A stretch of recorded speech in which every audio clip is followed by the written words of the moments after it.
what's going on, guys? Welcome back to the channel. So today we're going to talk about something really important in the planting tank hobby. We're going to talk about CO2. So quickly, I see a lot of people on Facebook and the forums saying they're really against it. Mainly, obviously, people that are new to the hobby, because it does sound at the start a bit scary. You're injecting like a gas into a water system, but the main thing that plants uptake is carbon. So obviously in the air there's quite a lot of carbon, but underwater there isn't. I think it's like plants take up like 80% carbon or something like that. I'm not 100% sure. So yeah, it's not that expensive either. If you kind of stay away from your big manufacturers and don't buy their own cylinders and stuff like that, it's not too bad. So yeah, I'll just show you through my setup, and then show you how my way of setting the CO2 up as well. Right, so I'll just run you through what I'm using. So this is a cupboard full of rubbish, loads of fertilisers and fish food. So at the back I've got a 2 kilo fire extinguisher and then a CO2 supermarket single stage regulator. So there's 2 types of regulators that you can have. You can have a single and a dual stage regulator. So there's quite a bit of price difference. So I think this one was £60, and then if you go for like a CO2 or dual stage, you're looking at £130 probably. So I haven't used the dual stage regulator, but what I've heard is it stops a thing called end of tank dump. So what happens is, you see these gauges here. So this is the pressure in the bottle, and this is the running pressure. So that's how much pressure is going through the solenoid and up to the tank. So if that gets below, say 500, what will happen is all what's left in the bottle will dump what's in the bottle, into the tank. So obviously it's going to be a lot of CO2, and that can be deadly to your fish. So, excuse me, if you have a dual stage regulator, apparently it stops that. But in my opinion, if you kind of watch the gauge, check on it every week, you should be alright. Like, I've been running this, I don't know, 6-7 months, and I had another one before. There's a cheap one off eBay, and I've had no problems. And so the way to keep your CO2 cheap is seriously a CO2 fire extinguisher. Why do you need to buy a special Aquarium one? They're exactly the same. I've got like 6 bottles. I think you can buy them for like £30 off Amazon filled.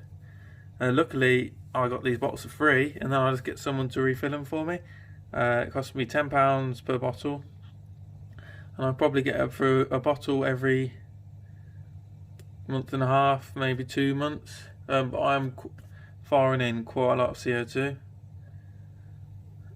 So obviously it depends on your size of your tank, it depends on the temperature of your tank, it depends on how much surface agitation you've got. It all depends on them variables. So there's no set rule of this is how much CO2 you should be pumping into your tank. So the second thing is how you inject the CO2 into the aquarium. So as you can see here, there's an inline CO2 diffuser. You could also can get an in-tank diffuser, and I think you can get a reactor as well. There might be something else that you can get, but I'm not 100% sure. So for aquariums probably 100 litres or less, a in-tank diffuser is fine.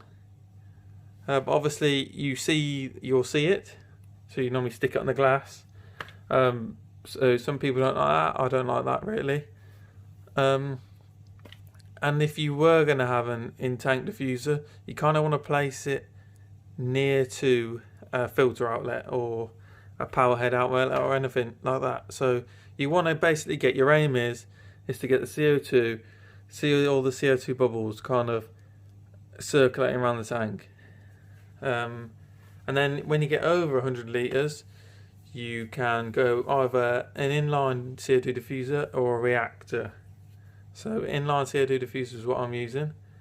It's a JBL one. It's not the best. Like you can see faintly all the bubbles here. There's a bit of styrofoam floating around.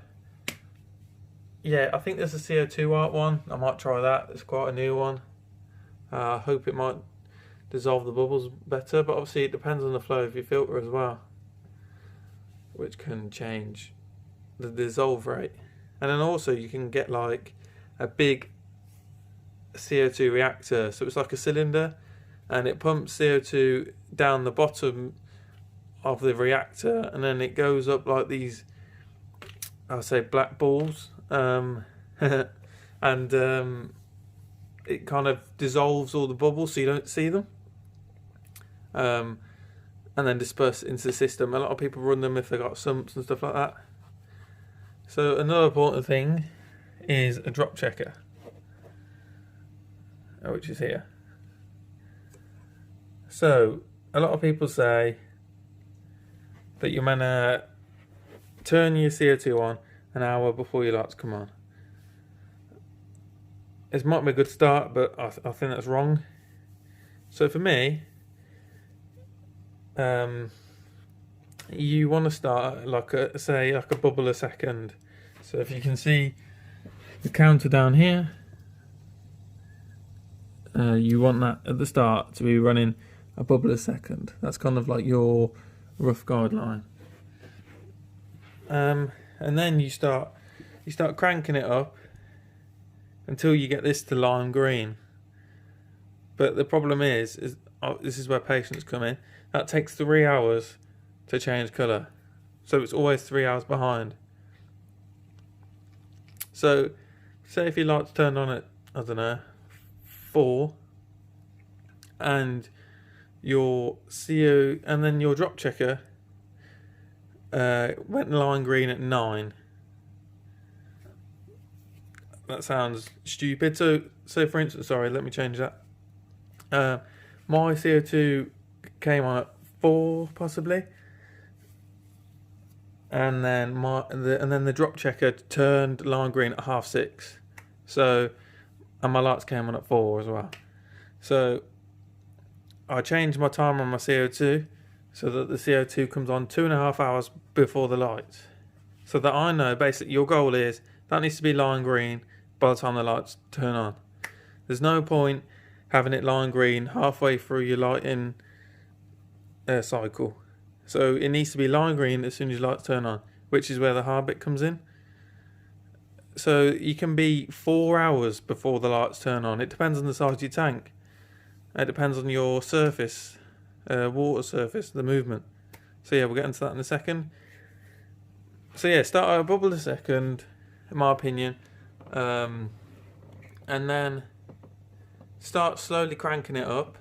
Obviously, do a little bit. If you could fully turn what we call the needle valve, which is here, if you turn that loads, obviously there'll be a massive adjustment to the pH, which can cause blackbeard algae. So you want to do it slowly. So literally you could be setting up CO2 properly for about a week. So yeah, you want to keep adjusting that needle valve ever so slightly, wait 3 hours, see what it is, adjust it again, wait. When you get that drop checker to be lime green, then you need to play with getting it lime green as soon as the lights turn on. And then that's it. So when it's lime green, personally for me, as soon as that gets lime green and I've got it set so it comes on lime green perfectly at the same time my lights come on, I kind of turn the needle valve a bit more, only ever so slightly, so it's kind of pivoting on lime green and yellow. But if you have it too yellow, that can be harmful to your fish. Obviously as well, it depends on your fish. So if you see your fish gasping at the top of the water, you need to turn your CO2 down. So another massive thing for CO2 is water movement. So I think it's all to do with gas exchange. So the more surface air movement, the more oxygen that can get into the water. So if you can see, there's quite a lot of surface movement here, and that's achieved by number one, lily pipes. So yeah, you can see it creates like a little vortex. Yeah, and it's quite a powerful filter. So yeah, you want a powerful filter. And then also this thing is the best. So this is a Eheim skimmer. You can get them as a lily pipe set and this to be a skimmer, but my filter was too powerful. I tried for ages, and all it kept doing was sucking air. So I swapped it for a normal intake, and then I had that. So it's like 350 litres per hour. It's quite a powerful skimmer. It really does the job. Yes, it's a little bit unsightly. That power in the back is actually not running. I need to take it out. But it's definitely worth it. I think it's only like £30 as well. So as you can see, looks quite a lot of surface movement there. So basically, the more surface movement, the more gas exchange. So the more CO2 you pump in. There's arguments for and against that, whether it's good or bad. But everyone I've spoke to, it's kind of their rule of thumb.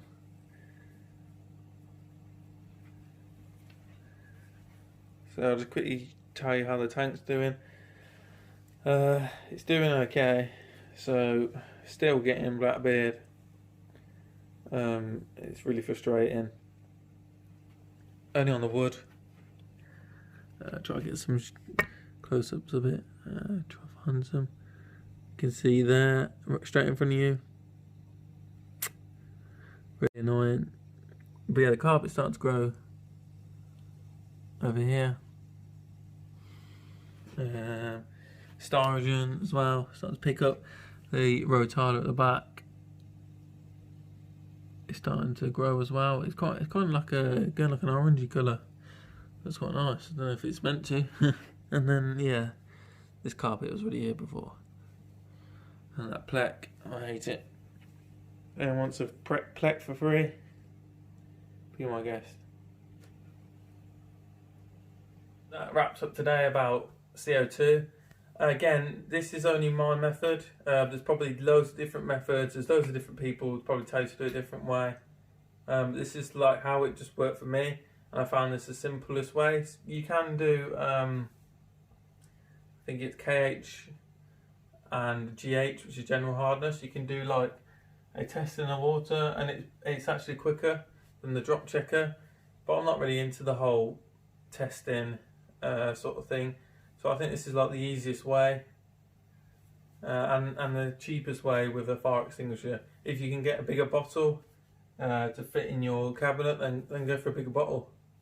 As I say, bigger is better. So yeah, definitely look at CO2. Again, you don't need to get an expensive regulator. So CO2 are expensive. I'm sure they're lovely products, but right now I'm happy with my CO2 supermarket one. So yeah, cheers guys. Be sure to stay around for some future videos. I'm going to be reviewing my AI freshwater primes, and then one of my friends has kindly lent me his Kessel 360s. So that'll be a really interesting video. These are the only sort of Kessel and AI that I know of, are the only sort of spotlight aquarium lights that are kind of well known. The price difference, so they're like £200. The A360s are 300 and something pounds. So yeah, be a really cool comparison. So be sure to stay tuned and for that.